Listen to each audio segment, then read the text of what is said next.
Hello students, आज हम लोग क्लास 9 का जो सब्जेक्ट है आईटी उसका सेकेंड यूनिट या फिर सेकेंड चैप्टर बोल सकते हैं हम लोग, उसको पढ़ेंगे और इसमें कौन कौन से टॉपिक्स है उस पर हम लोग डिस्कस करेंगे। तो ये पहला वीडियो है क्लास 9 का सब्जेक्ट आईटी का चैप्टर 2 का। चैप्टर 2 जो है उसका नाम है फंडामेंटल्स ऑफ कंप्यूटर। तो स्टार्टिंग से ही जब हम लोग कंप्यूटर पढ़ रहे हैं सीबीएसई बोर्ड में, जैसे जूनियर क्लासेस से जब से आप लोगों को कंप्यूटर पढ़ाया जाता है तो कंप्यूटर का डेफिनेशन स्टार्ट करते हैं, हम लोग सब कुछ जानते हैं। लेकिन क्लास 9 में है तो थोड़ा सा इसका डेफिनेशन थोड़ा सा अच्छे तरीके से हम लोग लिखेंगे, थोड़ा बड़ा करेंगे। इसका अगर डेफिनेशन हम लोग बात करें तो होना चाहिए, पहले समझ लेते हैं कंप्यूटर क्या है। कंप्यूटर एक ऐसा इलेक्ट्रॉनिक मशीन है जिसमें डेटा को हम लोग इनपुट करते हैं और डेटा जाकर प्रोसेस होता है और आफ्टर द प्रोसेसिंग हम लोग को फाइनली रिजल्ट मिलता है, जिसको हम लोग या तो मॉनिटर पे या फिर प्रिंटर से उसको प्रिंट आउट निकाल लेते हैं। तो कंप्यूटर का डेफिनेशन कुछ ऐसा होना चाहिए।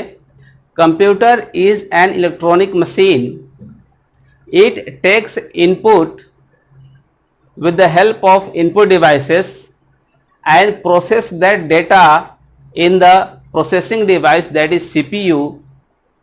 It gives result on the output device, और जो आउटपुट डिवाइस के थ्रू हम लोग को रिजल्ट मिलता है, ज़्यादातर हम लोग मॉनिटर पे ही उसका रिजल्ट देखते हैं।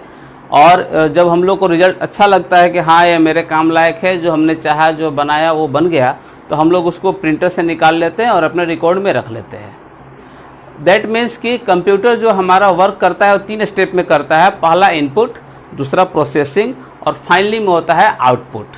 अब इसमें जो इनपुट होता है वो इनपुट डिवाइस के थ्रू होता है, जैसे कि हम लोग कीबोर्ड है, माउस है, और जो प्रोसेसिंग होता है वो उसमें सीपीयू में होता है, सेंट्रल प्रोसेसिंग यूनिट।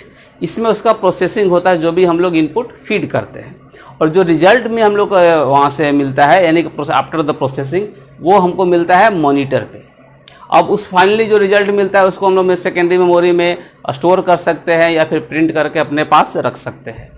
अब इसमें ये तो कंप्यूटर का डेफिनेशन हो गया, लेकिन कंप्यूटर का हम लोग बात करेंगे कंपोनेंट्स ऑफ कंप्यूटर पे भी और यूजेज ऑफ कंप्यूटर पे भी। कंप्यूटर से में और भी कुछ बात हम लोग करना चाहते हैं।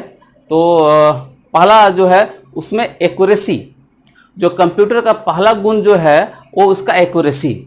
हम लोग जो इंसान हैं, अगर आप लोग भी इसको रियलाइज़ किए होंगे कि जैसे ही हम लोग अगर नया नया कॉपी होता है या फिर एग्ज़ाम में जब हम लोग लिखना शुरू करते हैं तो पहला, दूसरा, तीसरा, चौथा, 5वां पेज काफ़ी सुंदर सा होगा, फिर जैसे ही टाइम घड़ी पर नज़र जाती है तो हम लोग चौंक जाते हैं, और या फिर टाइम जैसे ही प्रेशर हम लोग मिलता है कि हाँ टाइम बहुत कम बचा, जल्दी लिखना है, तो ऑटोमेटिक हमारा हाथ इतना तेजी से चलता है कि राइटिंग कहाँ गया, हैंड राइटिंग पे कुछ ध्यान नहीं। दैट मीन्स कि हम वही है, काम मेरा वही है, वही कर रहे हैं, लेकिन पहला 4-5 पेज बहुत सुंदर से गया, बाद का पेज जो बहुत बेकार गया। दैट मीन्स कि ये हम लोग का ये ऐसा आदत है कि हम लोग गलती कर सकते हैं, उस हड़बड़ी में हो सके गलती भी लिख सके, लेकिन कंप्यूटर में ऐसा कुछ नहीं है। आप 100 पेज का 1000 पेज प्रिंटिंग के लिए उसमें कमांड दे दीजिए तो पहला 10, 20, 50 पेज जो भी जितना सुंदरता तरीके से निकलेगा, लास्ट पेज भी उतना ही सुंदर तरीके से और विदाउट एरर फ्री, कहने वाले विदाउट एरर निकलेगा, तो विदाउट एरर निकलेगा। दैट मीन्स उसकी एक्यूरेसी काफ़ी अच्छी होती है। दूसरा, ये काफ़ी फास्ट काम करता है, मतलब कि हम लोग जैसे जिस स्पीड में काम करते हैं, जैसे मान लीजिए कि आपको मैंने 5 पेज उसको लिखने के लिए दे दिया था, आप जितना समय लगाइएगा उतना समय में वो ऑलरेडी उसको हम लोग कमांड देके प्रिंट कर सकते हैं। जैसे हम लोग 5 पेज दिया कि सेम चीज़ को 5 में लिखो, उसमें 1 में किए, एक जैसे ही बना, बस 5 क्या 10 क्या 50 निकाल सकते हैं हम लोग। तो थोड़ा फास्ट होता है, थोड़ा क्या बहुत ज़्यादा फास्ट होता है, डिपेंड करता है कंप्यूटर का टाइप्स कैसा है। सुपर कंप्यूटर का सबसे फास्ट होता है। अब चलिए ज़्यादा समय नहीं गवाते हैं, अगले टॉपिक पे हम लोग चलते हैं। अगला टॉपिक है कंपोनेंट्स ऑफ कंप्यूटर। तो कंप्यूटर का कंपोनेंट्स, अब इसके कंपोनेंट्स 2 होते हैं, एक होता है हार्डवेयर, दूसरा होता है सॉफ्टवेयर। जो हार्डवेयर है उसको हम लोग देख भी सकते हैं और छू भी सकते हैं। That means that type of computer part, या फिर उसको ऐसे ही बोल सकते हैं हम लोग, the external part of the or physical part of the computer system that can be seen and touched by the user, that is called hardware. आप लोग जो भी चीज वहां देखते हैं कंप्यूटर से रिलेटेड, जो भी कंप्यूटर सिस्टम के पास वो और छू भी सकते हैं, तो समझ लीजिए कि वो हार्डवेयर है। जैसे कीबोर्ड है, माउस है, मॉनिटर है, ये सारे कुछ हार्डवेयर में आएंगे। सॉफ्टवेयर क्या होगा? तो कंपोनेंट का दूसरा पार्ट जो है वो है सॉफ्टवेयर। तो सॉफ्टवेयर क्या है? सॉफ्टवेयर जो है वो उसका इंटरनल पार्ट है that can't be touched by the user, but देख जरूर सकते हैं उसको। दैट मीन्स कि उस वैसे पार्ट कंप्यूटर सिस्टम का जिसको हम लोग देख तो सकते हैं लेकिन छू नहीं सकते। जैसे मान लिया आप लोग एमएस वर्ड पे काम कर रहे हैं, एमएस वर्ड दिख रहा है, हाँ ये काम हो रहा है, लेकिन जैसे ही छूने जाते हैं हम लोग मॉनिटर को टच कर लेते हैं। तो that is the internal part of the computer system which can be seen only, can't touch by the user, that is called software. Example पे आप जो जिसमें भी आप लोग काम करते हो ले सकते हैं, MS Excel, MS Word, Paint और पावर पॉइंट, और भी जो भी आप लोग सॉफ्टवेयर पर काम करते हैं उस पर का नाम आप लोग रख सकते हैं। अब अगला है यूजेज ऑफ कंप्यूटर। कंप्यूटर का यूज क्या है? कंप्यूटर्स का आजकल, जब से इसका इन्वेंशन हुआ उस वक्त तो यूज था ही, लेकिन आजकल जो हमारे और अभी जो कोविड का जो ये कोरोना का जो चल रहा है काल, जिसके चलते लगभग हर चीज ठप है, तो उसमें तो कंप्यूटर का यूज हर जगह है। लगभग बात करें तो हमारे डेली लाइफ में भी इसका यूज है। लेकिन मैंने कुछ टॉपिक्स को यहाँ लिखा है, एक एक करके हम लोग डिस्कस करेंगे कि क्या यूज है और कैसे यूज है उसका। तो सबसे पहला यूज हमने लिखा है बैंक्स। बैंक्स में उसका यूज करते हैं लोग। तो बैंक्स में कैसे? तो बैंक में आप लोग जाके देखे भी होंगे आप लोग कि हर एक जो आदमी बैठा रहता है सबके सामने एक एक सिस्टम रखा हुआ होता है। वो अपने सिस्टम के थ्रू ही सारा काम, पहले मैनुअली काम होता था, अब सारा कुछ कंप्यूटर से ही काम होता है। अगर आपको नया अकाउंट ओपनिंग कराना हो, या फिर पैसा डिपॉजिट कराना हो, या कैश विड्रॉल करना हो, या फिर चेक बनवाना, आरटीजीएस करना है, निफ्टी करना है, यानी कंप्यूटर बैंक से रिलेटेड जो भी वर्क है सभी को डिजिटलाइज कर दिया गया। यहाँ तक कि अब जो पासबुक भी होता है उसके लिए भी मशीन है, पासबुक भी प्रिंट कीजिए। नेक्स्ट है कम्युनिकेशन। तो कंप्यूटर का यूज करके हम लोग कम्युनिकेट भी कर सकते हैं दूसरे लोगों के साथ। और अभी आप लोग इसका सबसे ज़्यादा यूज़ कर रहे हैं। जैसे मान लिया किसी से बात करना है तो हम लोग वीडियो कॉलिंग कर लेते हैं, या स्काइप कर लेते हैं, या और भी सॉफ्टवेयर है उसका यूज़ कर लेते हैं। और एजुकेशन करने के लिए, ऑनलाइन एजुकेशन के लिए जूम ऐप है, और भी कुछ कुछ ऐप है जिसका यूज़ करके हम लोग आपस में कम्युनिकेट कर लेते हैं। और अगर किसी और भी इसका जो बेसिक यूज है कंप्यूटर में इसमें कम्युनिकेशन का, वो ईमेल के थ्रू किसी को भी फ्रैक्शन ऑफ सेकेंड में हम मैसेज कर सकते हैं। साथ में कुछ अटैचमेंट करके फाइल भी भेज सकते हैं। यानी उसके थ्रू हम लोग कंप्यूटर के थ्रू, कंप्यूटर का यूज़ करके कम्युनिकेशन यानी कम्युनिकेट भी दूसरे लोगों के साथ, जो कि इंडिया में या फिर अब्रोड यानी विदेश में कहीं पर बैठा हो, उससे आसानी से हम लोग कर सकते हैं। ऑडियो वीडियो जो भी कुछ आप लोग बात करना चाहे by face to face already communicate very easily और फास्टली हो जाता है कंप्यूटर सिस्टम से। अब अगला जो यूज़ है वो बिजनेस। तो बिजनेस में क्या है इसका यूज़ है? तो बिजनेस में मान लीजिए पहले जो होता था, जो दुकान में चलता था या जो बिजनेस करते थे, सारा बही खाते जो लिखित में होता था, तो बहुत उन लोगों को मुश्किल होता था उसको मैनेज करने में। अगर कोई बिगड़ गया, या बारिश में भीग गया, या आग लग गई, या चूहे कुधर रही, तो ये बहुत सारा कुछ उन लोगों को फिर रिकॉर्ड ही नहीं मिल पाता था और फास्ट भी काम नहीं हो पाता था।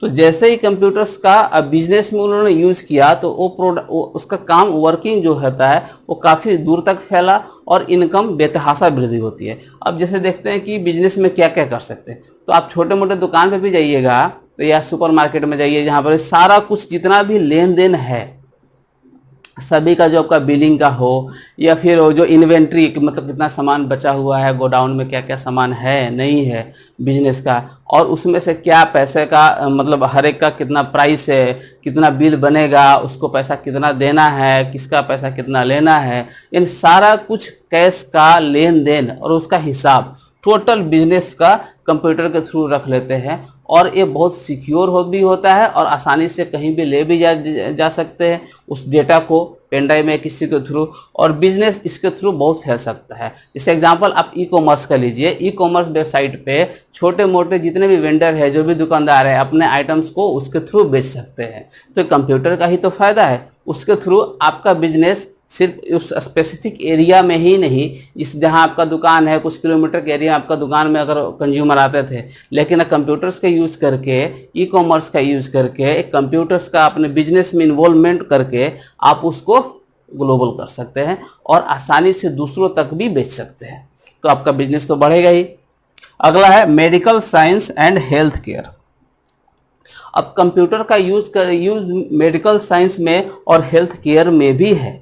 अब जैसे एग्जांपल के तौर पे आप लोग लीजिए, किसी आप लोग सबको जितने भी हैं हॉस्पिटल में तो जरूर गए होंगे, वहाँ देखिए कि एक से एक कंप्यूटर से अटैच्ड, कंप्यूटर से ऑपरेटेड यानी डिजिटल टाइप का बहुत सारे मशीनरी होता है। जैसे अगर पेट के अंदर कुछ प्रॉब्लम है तो उसके मशीनरी डॉक्टर्स आसानी से चुपचाप कुछ नहीं करते हैं, कुछ ऐसे उनके पास अलग टेक्नोलॉजिकल मशीन्स हैं जैसे कि अल्ट्रासाउंड और भी कुछ कुछ, तो उसके थ्रू वो आसानी से जान सकते हैं कि अंदर क्या गड़बड़ है। अगर उनको ये हार्ट के बारे में कुछ जानना है या आपके इंटरनल चीज़ हेड या जो भी इंटरनल चीज़ें हैं सबको आसानी से वो अपने इंस्ट्रूमेंट के थ्रू, कंप्यूटर रिलेटेड इंस्ट्रूमेंट के थ्रू आसानी से आपके अंदर की गड़बड़ियों को बिना कुछ चीर फाड़ किए है, बिना कुछ में टाका वगा कुछ किए आपका ऑपरेट किए, आपको आसानी से पता कर सकते हैं क्या प्रॉब्लम है और उसके बिहाफ में बाद में ईजिली तरीके से उसका प्रॉब्लम को सोल्व कर दिया जाता है। अब इसमें एक और है कि जो हॉस्पिटल है वहाँ पे पेशेंट का रिकॉर्ड रखने में भी आसानी होती है, पेशेंट का टोटल डिटेल्स, हिस्ट्री कि कब कैसे हुआ, कोई बीमारी से लेना देना रहा, कैसे कैसे हुआ, कितने तारीख को उसका एडमिशन हुआ या और भी जो भी है, इसका उसका पैसे का भी लेन देन कि उसका पैसा कितना डिपॉजिट हुआ, कितना बाकी है, यानी कि टोटली मैनेज एक पेशेंट के बारे में या फिर उसके टोटल डिजीज के बारे में, यहाँ तक कि साइंटिस्ट लोग भी कंप्यूटर्स का यूज़ करके एक से एक, जैसे अभी कोरोना के बारे में आप लोग देख रहे हैं कि हर देश अपना अपना टीका उसको बनाने में लगा हुआ है, तो सब में उसमें कंप्यूटर लैब में एक से एक हाईटेक कंप्यूटर्स का यूज़ होता है ताकि उसको और अच्छे तरीके से जो टैबलेट या फिर जो मेडिसिन बनते हैं उसको इफेक्टिव बनाया जा सके। नेक्स्ट है एजुकेशन, यानी कंप्यूटर का यूज़ एजुकेशन में करते हैं हम लोग, और होता भी है। जैसे एग्जांपल सबसे बड़ा अभी हम लोग आपके साथ जो इंटरेक्शन कर रहे हैं वो ऑनलाइन जो आपके स्कूल में या हम लोग के साथ में अभी जो हम लोग कर रहे हैं वो भी एजुकेशन ही है और वो भी कंप्यूटर का यूज़ करके ही है, यानी इंटरनेट का यूज़ करके आप लोग देख लेते हैं मेरा वीडियो और देख भी रहे हैं। तो ये एजुकेशन, और आजकल जो आपके हर एक लगभग यूनिवर्सिटी, हर एक स्कूल में कोरोना के चलते ऑनलाइन एजुकेशन चल रहा है, तो एजुकेशन में तो बताने की भी ज़रूरत नहीं है, आप लोग क्लियरली समझ रहे हैं कि कंप्यूटर्स का कितना ज़्यादा इसमें यूज हो रहा है। ऑनलाइन एजुकेशन के लिए, वीडियो स्ट्रीमिंग के लिए बहुत सारे ऐप भी अवेलेबल हैं, एक से एक ऐप यूज करते हैं लोग और उसका यूज़ करके आसानी से एजुकेशन को सही तरीके से चला रहे हैं। तो एजुकेशन में भी कंप्यूटर्स का यूज़ है और बहुत अच्छी तरीके से यूज है और फ़ायदा भी लोग लेते हैं और आप लोग भी ले रहे हैं। अगला जो है वो है मल्टीमीडिया। अब कंप्यूटर के यूज़ मल्टीमीडिया में क्या, मल्टीमीडिया मतलब कि जिसमें जैसे आप लोग कार्टून देखते हैं, जो बच्चे हैं वो कार्टून देखते हैं, बड़े भी देखते हैं, तो कार्टून में मल्टीमीडिया का टोटली यूज़ है। जैसे हम एग्जांपल मोटू पतलू का लेते हैं तो उसमें जो कैरेक्टर है कोई इंसान नहीं है, उसको मल्टीमीडिया मतलब उसको ऑडियो और वीडियो फोटो का मिक्सअप करके इस तरीके से ऑर्डर में उसको मिक्सअप किया गया है और साथ में वॉइस का उसमें मिक्सिंग करके कि आपको कार्टून में हंसाने के लिए एक 10-15-20 मिनट का एनिमेशन बना के दिया जाता है।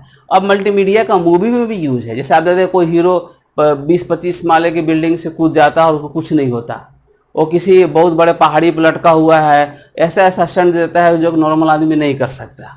तो सारा कुछ है वो विजुअल इफेक्ट है, स्पेशल इफेक्ट है और उसको टोटली मल्टीमीडिया का यूज करके ही होता है। और मल्टीमीडिया का यूज करने के बाद में जो मूवीज है या सीरियल है या कार्टून जितना भी एनिमेशन है सब में एक से एक बदलाव आया है और बहुत अच्छे तरीके से आदमी को एंटरटेन करने के लिए यूज़ किया जाता है। लोगों ने इसको यूज़ किया है और बहुत सारे ऐप है, आप लोग उसका भी यूज़ कर सकते हैं अपना भी फोटो और वीडियो मिक्सिंग करने के लिए।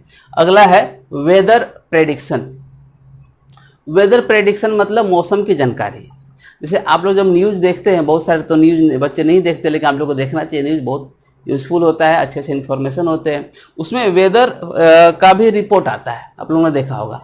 तो वेदर का रिपोर्ट में भी कहीं का टेम्परेचर मैक्सिमम इतना है, कहीं का मिनिमम इतना है, यहाँ बादल रहेंगे, यहाँ बहुत तेज बारिश होगी, यहाँ इतना तेज हवाएं चलेंगी, या कहीं कहीं साइक्लोन आता है तो उसका प्रेडिक्शन पहले आ जाता है, कितना स्पीड से हवा चल रही है, यहाँ तक पहुँचा है, इतने लोगों को वहाँ पर चेतावनी दे दिया जाता है कि वहाँ से आप निकल जाइए, अगले 24 घंटे में इतनी बारिश हो जाएगी या इतना तेज आंधी तूफान चलेगा। तो ये कैसे संभव है?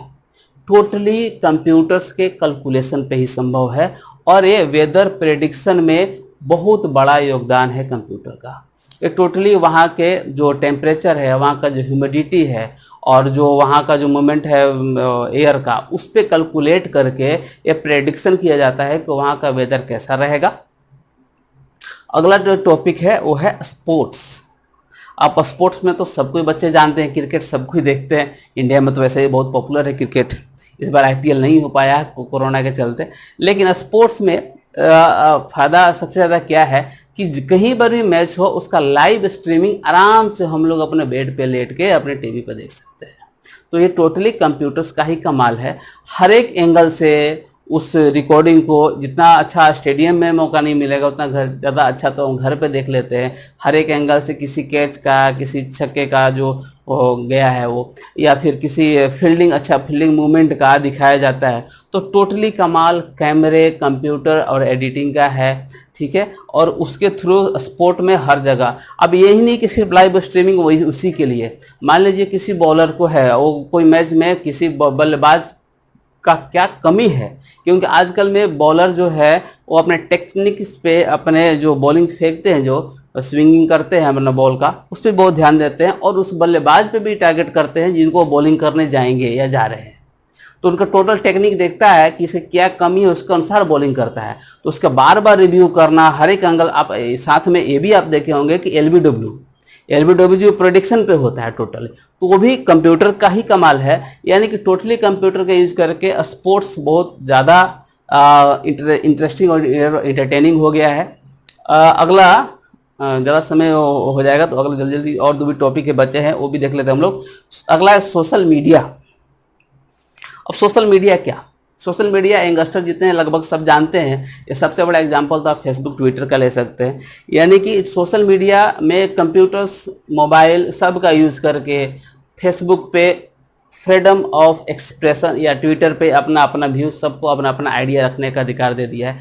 जो चाहिए अपना फोटो कोई पोस्ट कर रहा है, कोई वीडियो पोस्ट कर रहा है, कोई अपना व्यू या अपना आइडियोलॉजी को वहाँ पे रख रहा है। तो सोशल मीडिया एक बहुत अच्छा प्लेटफॉर्म हो गया है कि जिसको हम नहीं भी जानते हैं उनसे भी फ्रेंडशिप कर लेते हैं। इंडिया के हर एक कोने कोने में लोगों से दोस्ती कर सकते हैं, उनसे बात कर सकते हैं, या किसी मुद्दे पे उनका राय रख सकते हैं, अपना जवाब दे सकते हैं। पूरे वर्ल्ड में ये काफ़ी लोगों के बीच में, यंगस्टर खासकर के लोगों के बीच में काफ़ी पॉपुलर है। कुछ सोशल मीडिया प्लेटफॉर्म भी है जैसे फेसबुक, ट्विटर, इंस्टाग्राम, ये सब बहुत पॉपुलर सोशल मीडिया प्लेटफॉर्म है।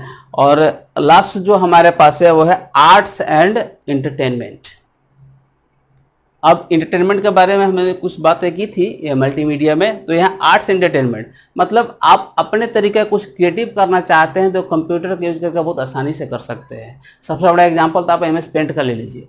किसी को पेंटिंग करने का बहुत शौक है तो वहाँ से यूज करके अपने पेंटिंग को और कमाल का कर सकता है वो। और ओनली पेंट ही नहीं, बहुत सारे ऐसे और भी ऐप हैं, अभी और भी सॉफ्टवेयर हैं जिसका यूज करके आप अपना पेंटिंग से अपना स्किल को और भी निखार सकते हैं।